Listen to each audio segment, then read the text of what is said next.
আসসালামু আলাইকুম আম্মা। ওয়ালাইকুম আসসালাম। মানে একটা সত্য ঘটনা, হ্যাঁ, গল্প হইলেও সত্য। তোমাকে যারা বলতেছি, দেখো, মানে সময় যদি তোমার খারাপ যায়, সময় তোমার খারাপ হয়, তাহলে বিষয়টা এরকম হইতে পারে। ধরো একটা পরিবারে পারিবারিক সম্পর্ক, মনে করো যে আমি বিয়ে করলাম, বিয়ে করার পরে 17-18 বছর মানে এই বাড়ির জামাই হিসেবে থাকলাম। তো তাদের স্বার্থ যখন শেষ হয়ে যায়, যারা স্বার্থপর মানুষ, হ্যাঁ, আমি তো তোমার মেয়ের ব্যাপারে তো অনেক বলি, এটা কিন্তু একটা মানুষ যদি জাত খারাপ থাকে, সে কিন্তু বুড়া বয়সেও কিন্তু সেইটাই করবে। একটা কথা আছে না, যে খারাপ বুড়ো হয়ে গেলে রাস্তা বইয়া ওইটা করে, কথা আছে না একটা। তো ওইটা বিষয়টা এরকম আর কি। তো ওই জায়গায় থাকতে থাকতে তার মার মতো, যেমন 17-18 বছর একজনের সাথে থাকতে মা মানে শাশুড়ি মার মতো হয়ে যায় না, বেশিরভাগ মা মানে মেয়ের মা জামাইয়ের সাথে থাকে আর কি। 17-18 বছর থাকার পরে মনে করো যে 1 মাস আসে, একবার আসে, 1 মাস 2 মাস করে থাকে, হ্যাঁ, একবার আসে একটানা 5-6 বছর 7 বছর হয়েছে, বিষয়টা সেরকম। তো একবার হঠাৎ করে ওই শাশুড়ি আর কি, শাশুড়ি মা অসুস্থ হয়েছে। অনেকবার সবসময় শুনে যে অসুস্থ, কি অসুস্থ, টেস্ট করার পরে বোঝা যায় না যে আসলে উনি কি অসুস্থ। উনি একবার জামাই একবার নিয়ত করছে যে কি অসুস্থ, ওনাকে দেখা হবে। তো বাসায় এনে তাকে রাখা হয়েছে। রাখা হওয়ার পরে তাকে স্যুপ, মনে করো যে সবসময় তরল খাবার, ধরো মালটার জুস, আপেলের জুস, তারপর কমলার জুস, তারপর ধরো যে কোনো জিনিস জুস করে তাকে খাওয়ানো হয়েছে একটানা 3 বছর। আর স্যুপ, তাকে ভাত খাওয়ানো হয়নি, যে সে যেন সুস্থ হয়ে যায়। এভাবে তার জামাই তাকে চেষ্টা করছে আর কি, তাকে সুস্থ করার জন্য। ঠিক আছে। দেখা গেছে যে সে এমন ভাবে করার পরে, তাকে এরকম খেদমত করার পরে সে অনেকটা সুস্থ হয়েছে। সুস্থ হওয়ার পরে সে, কারণ মেয়ের জাত তো, বললাম না যে সে যদি যৌবনটা শেষ হয়ে যায়, তখন কি রাস্তা বয়ে ওইটা করে, কারণ কি, যে তাকে যেন ওইটা করে ডাক দে, দিলে একটা শান্তি পায় বিষয়টা।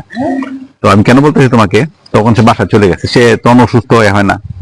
তো তখন তার সাথে পারিবারিক একটা অবস্থা খারাপ হচ্ছে, মানে তার মেয়ে অন্য খদ্দের ধরছে, যে 17-18 বছর হয়ে যাওয়ার পরে তত্ত্ব জামাই তার কিছু নাই, চুষে খাইতে খাইতে খাইতে খাইতে খাইতে মনে করো 14 গোষ্ঠী মিলাইয়া একটা 17 তার মা সহ যা যা খাওয়ার যা নেওয়ার, মনে করো যে মোটামুটি শেষ। তারা হচ্ছে যে খেপ ধরা মানুষ, খদ্দের ধরে বেড়াবে।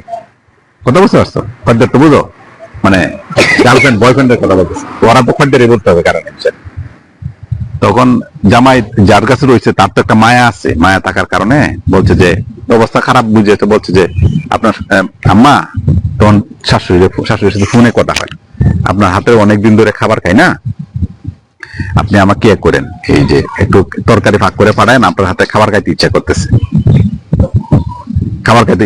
আপনি একটু আমার খাবার পাঠায়েন। তো আপনার মেয়ে তো গেছে বাড়িতে, যে আসার সময় আমার একটু তরকারি ভাগ করে দিয়েন, যে আপনার হাতে একটু খাবো। এরকম ভাবে কথাটা বলা হয়েছে। তো সে 2 দিন পরে তার মেয়ে আসছে, তার মেয়ের কাছে খাবার পাক করে দিয়ে দিছে। আটার রুটি, মনে করো হাফ সিদ্ধ আটার রুটি দিয়ে দিছে। আর পোল্ট্রি মুরগি আছে না, পোল্ট্রি মুরগির ঠ্যাং আছে না, এই যে এগুলো ফালায় দেন কাটার পরে, ঢাকার শহরে বেশি মানুষের ঠ্যাং খায় না, হ্যাঁ, গিলা করে যাচ্ছেন এরকম, মনে করো 2টা ঠ্যাং, মনে করো যে, আর যে একটা আছে না রোগ টোগ আছে না, এরকম একটা রোগ আলু দিয়ে করে, আর 2টা রুটি দিয়ে সে পাঠাইছে। ঠিক আছে। লাস্ট খাবার, এটা হচ্ছে লাস্ট খাবার। মানে 18 বছর কিন্তু তাকে মা ডাকছে, মা ডাকার পর সে কিন্তু 18 বছরের মধ্যে দেখা গেছে যে এই 15-16 বছর, 10-12 বছর, মিনিমাম 12 বছর স্টিল নাও সে এখানে রয়েছে। তার 14 গোষ্ঠী কিন্তু এখানে রয়েছে, জামাইয়ের বাসায় রয়েছে, তাকে বড় হয়েছে। বড় হওয়ার পরে মানে খাওয়া দাওয়া, হ্যাঁ, ধরো একটা জামাইয়ের বাসায় রয়েছে, মনে করো যে তার বাড়ির মানুষই রয়েছে, মনে করো সে রয়েছে, তার মেয়ে রয়েছে, তার ছেলে রয়েছে, তার আত্মীয় খালা রয়েছে, বাবু রয়েছে, মানে সবসময় তার 8-10 জন সবসময় থাকতো। তার বাসায় দেখা গেছে যে মাস শেষে 150 কেজি চাল লাগতো, 150 কেজি চালের ভাত লাগতো, ডিম, বাজারে সবাই চিনতো বাজার করার সময়, যে আপনার বাসায় কোনো, আমার কোনো হোটেল আছে কিনা মানুষের জিজ্ঞাসা করতো, মানুষের আর কি, হ্যাঁ, জিজ্ঞাসা করতো। তো বিষয়টা দেখো, যে একটা মানুষের মেয়ের সাথে মেয়ে খেপ মারতেছে, মা জানে, কারণ মারা তো এরকম হয়, যখন তাকে বলা হয় যে আমা আপনার হাতে খাবার খাইতে ইচ্ছা করতেছে, কারণ কি, ওইটা একটা মানুষের থাকে না, একটা মানুষের মরণ যখন হয়, তখন কিন্তু তার 40 দিন আগে বুঝতে পারে। তা এটা কিন্তু বোঝা যায়, বিষয়টা তাদের হাবভাব খেপটে বোঝা যায়, যেটাই হোক, যত চালাক হোক, একটা মেয়ে মানুষ যত চালাক হোক, হ্যাঁ, এটা তো বোঝা যায়, যে একটা মানুষের চাল চলন সেরা বুঝতে পারলে বোঝা যায় না, তার অন্য জায়গায় খেপ ধরছে আর কি। এই তার মাও জানে যে তার মেয়ে এখন এটা খাওয়ার পরে আর একটা মালটা ধরছে। এটা আবার এই যে মেয়ের জামাই, যে সেও বুঝতে পারছে যে তারা নতুন কাস্টমার ধরছে, এই কাস্টমারের 17-18 বছর খাওয়ার পরে শেষ, এটা খাওয়ার কিছু নাই। তখন দেখো তার মা, এটা চিকিৎসাটা হয়েছে, তার হয়েছে যে তাকে কিন্তু এর আগে 2-3 মাস আগে তাকে কিন্তু, মনে করো যে 1 টানা 1.5 মাস হ্যাঁ, 1 থেকে 1.5 মাসের মতো তাকে কিন্তু স্যুপ টুপ এগুলা মানে মালটা দিয়েছে, তাকে রাখানো হয়েছে, তাকে কিন্তু সুস্থ করা হয়েছে। তার মেয়ের জামাই নিজে কিন্তু তাকে করে করে এনে খাওয়াইছে। লাস্টবার তার কাছে খাবার চাইছে যে মা একটু, হ্যাঁ আপনার খাইতে ইচ্ছে, আপনার হাতে খাবার খাইতে ইচ্ছা করতেছে, আপনি একটু খাবার পাক করে পাঠায়েন।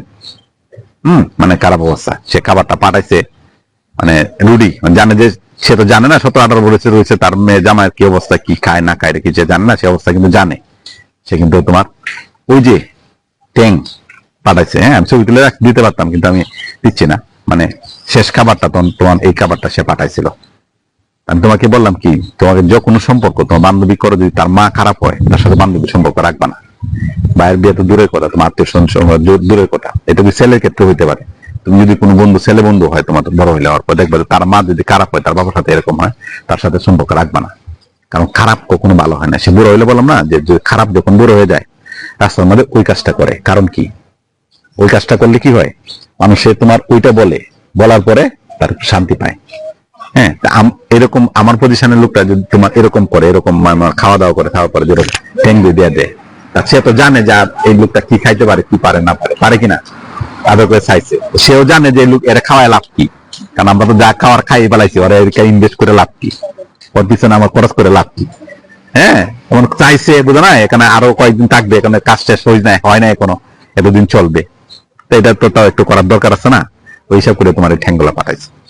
ঠিক আছে, ট্যাংরা আবার যে পোল্ট্রি মুরগি সাদা আলু ঝুল মনে করে যে ঝুল পাঠাইছে, এতটুকু দেয়। যদি আপনারা কেউ ভিডিওটা দেখেন আর কি, দেখেন হয়তো বা আপনি বুঝবেন যে ব্যাপারটা। হ্যাঁ, এইসব ভালো